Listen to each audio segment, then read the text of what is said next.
फिर एक टर्न आता है। हाँ, एक अहम मोड़ जहां से कविता का फोकस बदलता है। बिल्कुल।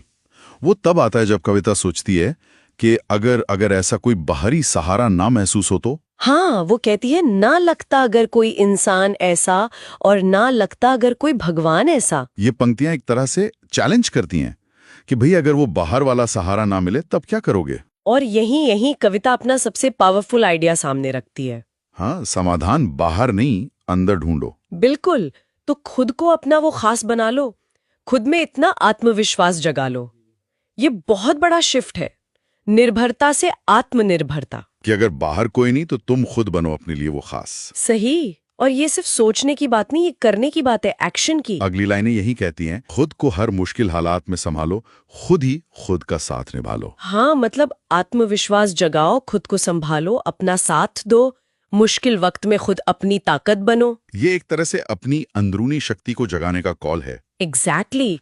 ये सिर्फ पॉजिटिव थिंकिंग नहीं है, ये सेल्फ मैनेजमेंट है, रिजिलियंस है।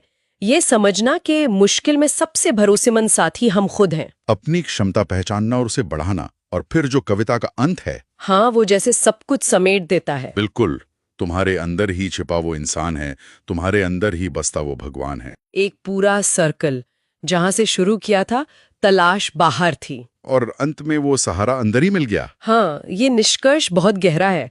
मतलब जिसे हम बाहर ढूंढ रहे थे, वो खास इंसान, वो भगवान, वो शक्ति, वो भरोसा, वो सहारा, असल में हमारे अंदर ही था। हमारे आत्मविश्वास, हमारी अपनी हिम्मत का ही रूप था शायद। हाँ, बस पहचानने की देर थी। मेरे ख्याल से कविता का सबसे बड़ा सबक यही है। तो सारी ये हुआ कि कविता एक सफर दिखाती है, बाहरी सहारे की उम्मीद से शुरू होकर, फिर उस उम्मीद के शायद पूरा न होने की सच्चाई को देखकर, और अंत में अपनी ही भीतरी शक्ति को अपना सबसे पक्का सहारा बनाने तक का सफर। बिल्कुल। और ये हमें सोचने पर भी मजबूर करती है ना, कि क्या हम जीवन की मुश्किलों में बाहरी चीजों पर, मतलब लोगों पर या हालात पर इतने निर्भर हो जाते हैं कि अपनी अंदर की ताकत को देख ही नहीं पाते। हाँ, शायद अपनी भीतरी शक्ति को जगाना और बढ़ाना यही ज्यादा स्थायी रास्ता है मजबूत बनने का।